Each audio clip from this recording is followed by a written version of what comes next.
Welcome back to AM Northwest.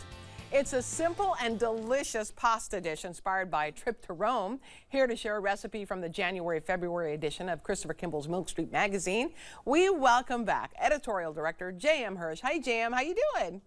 Hey, I'm doing great. How are you? Good. Oh, gosh, you know I love pasta, so here we go. So this was inspired by a trip to Rome? Yeah, it's actually about 30 minutes north of Rome, and I met this restaurant owner, and his mission in life is to kind of resuscitate forgotten recipes from all parts of Italy. Yeah. And this one is from the boot of Italy, from Puglia.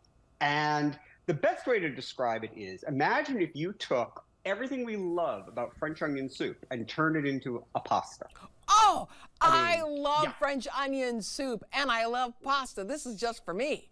This is perfect for you then. So what we've got here, and by the way, this whole thing going to be on the table in about 20, 25 minutes. No tops, way. All right. It's so easy, but it's so good. It's the best of Italian cooking. You take simple ingredients, you do simple things to them, and they taste sensational. Okay. So what we've got here is about a pound of yellow onions that I thinly sliced. I did it on the mandolin because it's quick and easy, but if you don't have one, you can do it with a knife. And just don't cut yourself on the mandolin. Exactly. Use the guard. Use the finger guard. That's very important.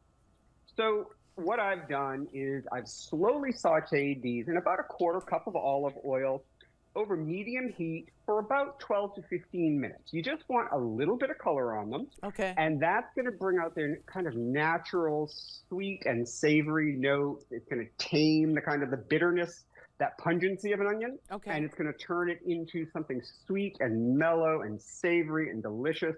You get the pepperiness of the olive oil. It's going to be wonderful. Now, while your onions cook, you boil up some pasta. We like whole wheat pasta for this one because we find that kind of the robust flavor balances really well against the sweetness and the tenderness of the onions. Oh, okay. But use whatever pasta you like. Yeah. You know me. Freewheeling. It's fine.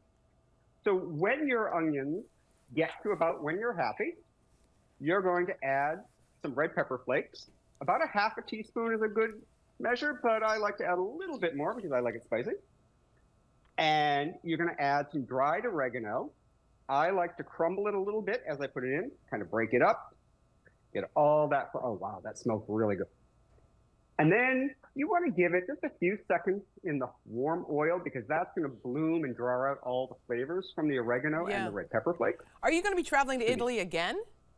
I am. I leave in a few weeks. I'm going to be there for a month. Oh. Isn't that a hardship assignment? Yes, I feel so badly for you. Oh my gosh, it's a rough life.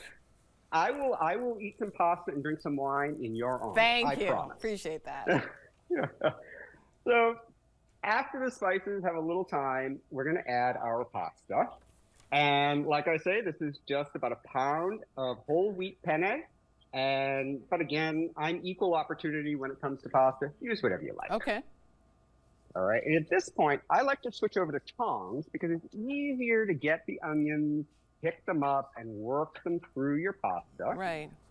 And try not to throw the pasta on the counter like I do.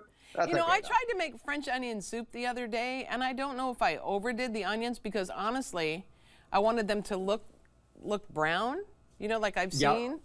And that honestly took like an hour to make. And then slow is the way to go with onions. When you want that deep caramel flavor and that deep sweetness and savors, low and slow. Let it go. I mean, some people say for hours. I think that's a little much, but you can let it go really low, really slow, and let them really reduce and thicken and turn jammy. That's when it's going to be amazing. Yep. All right. Now, once that has started to come together, we're going to add a little bit of wine.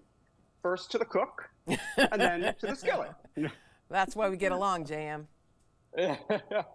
About a quarter cup of wine is plenty. You're going to let that come together and cook off. And then, as you know, we always save some of our pasta cooking water. Right. And I like to cook the pasta in a little bit less water than you might normally think you need because that creates a kind of a super starched water. All the starches that leach out of the pasta during cooking go into the water. Yeah. And that is going to help thicken the sauce as it heats together. So that's why we always keep our pasta cooking water. Okay. And now we're going to add probably the most important ingredient. We have some finely grated Pecorino Romano cheese. And we're going to start sprinkling that in and working that in. Now, you could use finely grated Parmesan if that's more your style or if that's what you've got. The difference is, Pecorino Romano is a sheep's cheese and Parmesan is a cow's milk. Parmesan is going to be aged longer. It's going to be a little nuttier, a little creamier. Yeah. Pecorino Romano, we like the sharpness, kind of the tang to it. Yeah. But, kind of you do you. Okay. And I'm just going to toss this together. We say put about a cup in, but I don't think anybody's going to complain if you put more than a cup. Yep. And then I wouldn't. To tie it all together, we're going to turn off the heat now. And we're going to start with a little bit of parsley. Now, we always say use flat leaf parsley and finely chop it because it has a cleaner texture and a cleaner flavor than curly parsley. But today I am using curly parsley, and there's an important reason. Would you like to know why? Why? Well, this weekend I had my husband do the grocery shopping, and you just can't get good help anymore. So today we are using curly parsley. Every wife has gone through this where sometimes you draw a picture of what you need or you take a picture of what you need. I know the feeling. Totally know the feeling. Yeah. And now I'm just finishing it with some grated lemon zest. And because, the smell of that, it is going to cut through the heft of the cheese and the heft of the pasta, and it's going to really complement the lightness and the sweetness of the onions. So just toss that together. And that's it. Yeah. In the time it takes to cook the onions, you can prep everything else, including the pasta, and get everything together and ready to serve in about 20, 25 minutes. And then you put this heaping, gorgeous bowl of pasta and caramelized onions and lemon zest and parsley, even if it's the wrong type of parsley, that's okay. And Pecorino Romano, which is going to be so tangy and delicious. Well, does the hubby get some of that right there? This is his lunch for the rest of the week. Okay, there you go. See? That's all right.